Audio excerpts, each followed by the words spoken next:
කොහොමද ඔයාලට අදත් මගේ YouTube channel එකට ඔයාලව ආදරයෙන් පිළිගන්නවා. අද මම සයිවර් කඩේ රසටම තෝසෙ හදන්න ඔයාලට කියලා දෙනවා.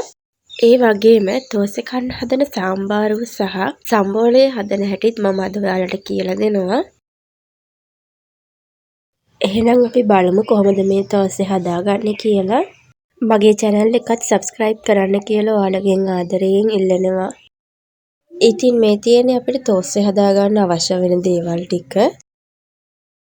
මේ තියෙන්නේ සාම්බාරුව හදාගන්න අවශ්‍ය වෙන දේවල් ටික.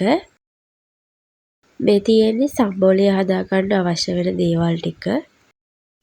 මම අරගෙන තියෙනවා ග්‍රෑම් 400 තෝස්සේ මිශ්‍රණය පැකට් එකක්. මුලින්ම අපි ඒක කඩලා මේ විදිහට ලොකු භාජනයකට දාගමු. ඊට පස්සේ ඒකටම අපි හාල් පිටි ටික සහ පාන් පිටි ටිකත් එකතු කරගමු. දැන් අපි ඒ ටික මිශ්‍ර කරගමු. දැන් මම පිටි ටිකට පිපෙන තියාගත්ත යීස්ට් ටික එකතු කරගන්නවා. ඒකටම ලුණු ටිකත් එකතු කරගෙන හොඳට මේක කලවම් කරගමු. දැන් අපි පොල් කිරි ටික එකතු කරමින් දියාරු බටර් එකක් හදාගමු. ඔයාලට මේ තෝසෙ මිශ්‍රණය බ්ලෙන්ඩ් කරගත්තා නම් ගොඩක්ම ලේසි. මොකද වික්ස් කරන්න ගියාම ගොඩක් වෙලා යනවා.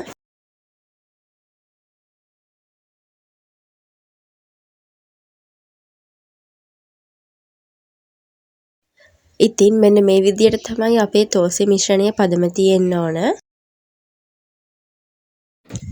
අපි දැන් මේ මිශ්‍රණය වහලා පැයක් විතර පිපෙන්න තියාගමු.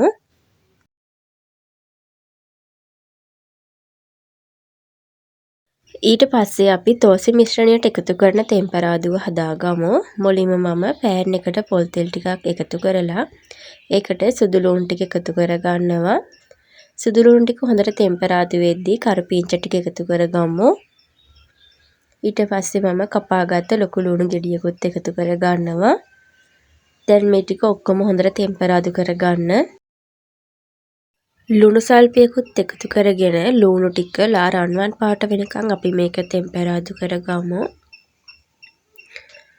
මෙන්න මේ වගේ ලුණු ටික ලා රන්වන් පාට වෙනකන් තෙම්පරාදු වුණාට පස්සේ අපි මේක බාගමු.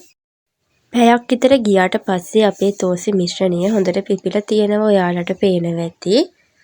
අපි දැන් මේක පොඩ්ඩක් වික්ස් කරගමු.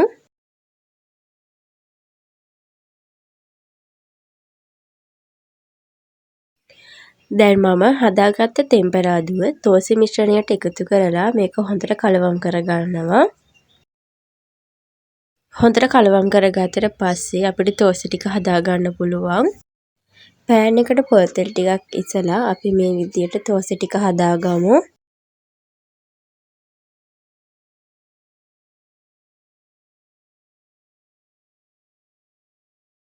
එක පැත්තක් මේ විදිහට හොඳට තැම්බුණාට පස්සේ අනිත් පැත්ත හරවගමු. තෝසෙ එකේ දෙපැත්තම හොඳට තැම්බුණාට පස්සේ අපිට බා ගන්න පුළුවන්. ඉතින් මේ විදිහට අපි ඔක්කොම තෝසෙ ටික හදාගමු.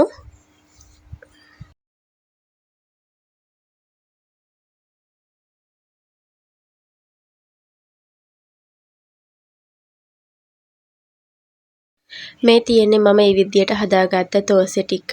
මට ඒ ප්‍රමාණයෙන් තෝසෙ 25ක් විතර හදාගන්න පුළුවන් වුණා. අපි දැන් බලමු තෝසෙ කන්න හදන සාම්බාරුව කොහොමද හදාගන්නේ කියලා. සාම්බාරුව හදාගන්න අවශ්‍ය වෙන දේවල් ටික මම වීඩියෝවේ මුලින්ම දාලා තියෙනවා.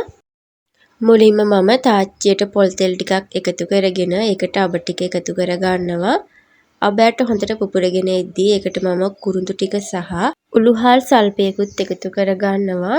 ඊට පස්සේ අපි කපාගත්ත සුදු ලුණු ටික එකතු කරලා හොඳට තෙම්පරාදු කරගමු. දැන් මම කපාගත්ත ලුණු ගෙඩියත් මේකට එකතු කරගන්නවා. ඊට පස්සේ කරපිංචා, අමු මිරිස් ටික සහ තක්කාලි ටික එකතු කරගෙන මේ ටික හොඳට ටික වෙලාවක් තෙම්පරාදු කරගමු. දැන් මම කපාගත්ත එළවලු ටික එකතු කරගන්නවා.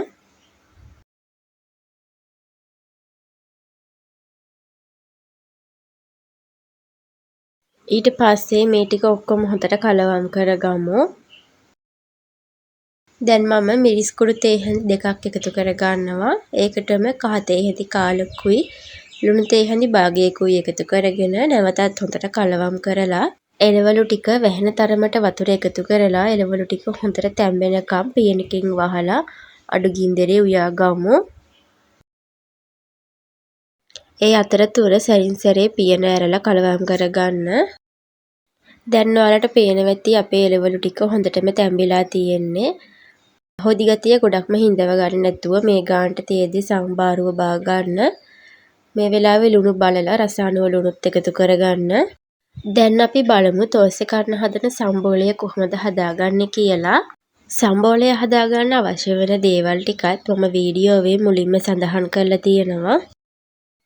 සම්බෝලය හදාගන්න නම් මෙතරම් අමාරු නැහැ. මුලින්ම අපි බ්ලෙන්ඩර් ජාර් එකට පොල් ටික, කරපිංචා, රතු ලූණු, සුදු ලූණු, අමු මිරිස් ටික එකතු කරගමු. මේ සම්බෝලයට අමු මිරිස් එකතු කිරීම අනිවාර්යයි. ඊට පස්සේ ලුණු තේ හැඳි කාලකුයි වතුර අඬු කෝප්ප කාලකුයි එකතු කරලා මේක තලපයක් වගේ වෙනකන් හොඳට බ්ලෙන්ඩ් කරගමු. ඉතින් මේ තියෙන්නේ මම මේ විදිහට හදාගත්ත සම්බෝලය.